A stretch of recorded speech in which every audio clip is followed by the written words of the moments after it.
Assalamualaikum warahmatullahi wabarakatuh. Perkenalkan, nama saya Wildan Ansori Yashar dengan NPM 221000270.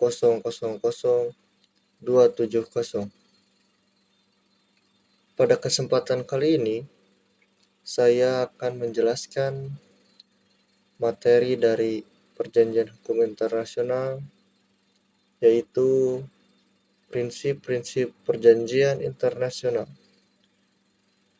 Prinsip-prinsip hukum umum sebagai salah satu sumber utama hukum internasional adalah asas-asas hukum yang mendasari sistem hukum positif yang sudah melembaga.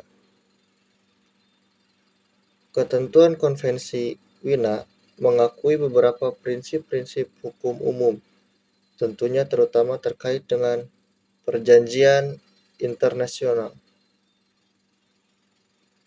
Yang pertama, ada prinsip Pacta Sunt Servanda. Asas Pacta Sunt Servanda dianggap sebagai asas fundamental karena asas tersebut dilandasi lahirnya suatu perjanjian. Pada dasarnya, asas Pacta Sunt Servanda berkaitan dengan kontrak atau perjanjian yang dilakukan antar individu yang mengandung makna perjanjian merupakan undang-undang bagi para pihak yang membuatnya. Dan setiap perjanjian berlaku mengikat terhadap pihak-pihak pada perjanjian dan harus dilaksanakan dengan itikat baik. Asas Pacta Sunt Servanda juga bisa dikaitkan sebagai suatu yang sakral atau perjanjian yang titik fokusnya dari hukum perjanjian adalah kebebasan berkontrak atau yang dikenal dengan prinsip otonomi. Selanjutnya ada prinsip free consent. Asas free consent merupakan perkembangan dari asas kebebasan berkontrak. Berdasarkan asas ini, maka setiap proses perundingan harus disepakati berdasarkan kebebasan para pihak untuk menyatakan kehendaknya. Perjanjian internasional yang tidak didasarkan pada asas kesukarelaan ini, atau jika didasarkan pada tekanan-tekanan, maka akan dapat menimbulkan akibat hukum seperti batal atau void, ataupun tidak sahnya perjanjian tersebut. Yang ketiga ada prinsip good faith atau asas itikat baik. Asas itikat baik merupakan asas yang sudah harus menjadi perhatian sejak pendekatan-pendekatan informal dari para calon pihak peserta perjanjian. Pendekatan-pendekatan informal ini yang kemudian berlanjut menjadi pendekatan-pendekatan formal berupa perundingan, penerimaan, pengautentikan, pengikatan diri, pemberlakuan, pelaksanaan, hingga berakhirnya perjanjian internasional. Asas itikat baik ini dapat tercermin dari setiap praktek para pihaknya.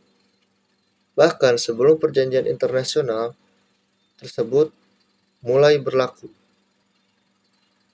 Selanjutnya ada prinsip non-retroaktif. Asas non-retroaktif menyatakan bahwa suatu kaidah hukum tidak dapat berlaku surut, sehingga asas non-retroaktif juga merupakan asas yang selalu terkait dengan asas itikat baik dan asas free consent, yaitu bahwa kesepakatan mengenai berlaku surut atau tidaknya suatu perjanjian internasional harus berdasarkan kehendak sukarela yang termanifestasikan dalam perjanjian yang dimaksud. Selanjutnya ada prinsip Pacta Tertis Nec Nocen Nec Prosunt.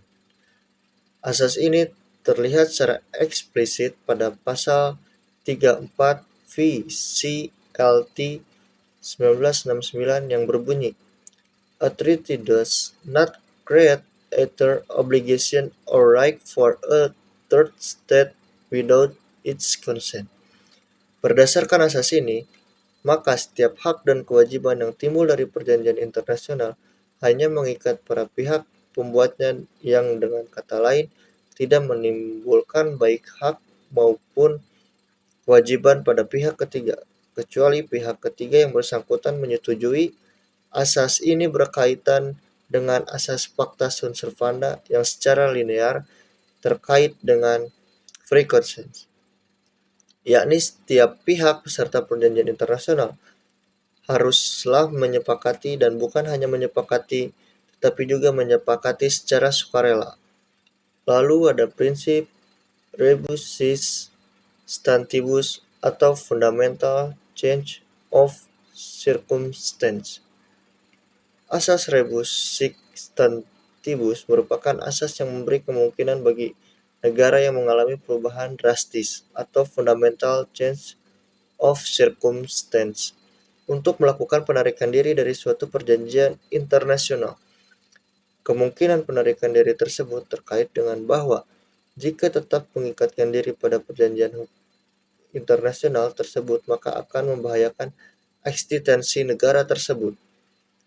Namun, demikian pada Konvensi Wina 1969 tentang hukum perjanjian internasional telah diatur mengenai mekanisme pengunduran diri sebagaimana tercantum pada pasal 54 yang mengatakan bahwa untuk dapat mengundurkan diri maka harus mengikuti cara yang ditetapkan dalam perjanjian internasional yang bersangkutan atau dengan cara mendapat persetujuan dari seluruh pihak peserta perjanjian internasional yang bersangkutan. Dan yang terakhir ada prinsip ius cogens. Ius cogens merupakan ketentuan-ketentuan pendahulu atau prim tempori rules yang dianggap sebagai ketentuan yang bersifat fundamental sebagai landasan keterangan publik secara internasional. Ide mengenai ius cogens dikemukakan oleh Grotius yang awalnya merupakan konsep ius strictum yang selanjutnya berkembang oleh aliran natural law. Pasal 53 Konvensi Wina 1969 tentang hukum perjanjian internasional menegaskan bahwa suatu perjanjian internasional akan void apabila bertentangan dengan ius cogens dan juga menekankan bahwa terhadap ius cogens tersebut tidak dapat dilakukan derogation. Sekian dari saya. Wassalamualaikum warahmatullahi wabarakatuh.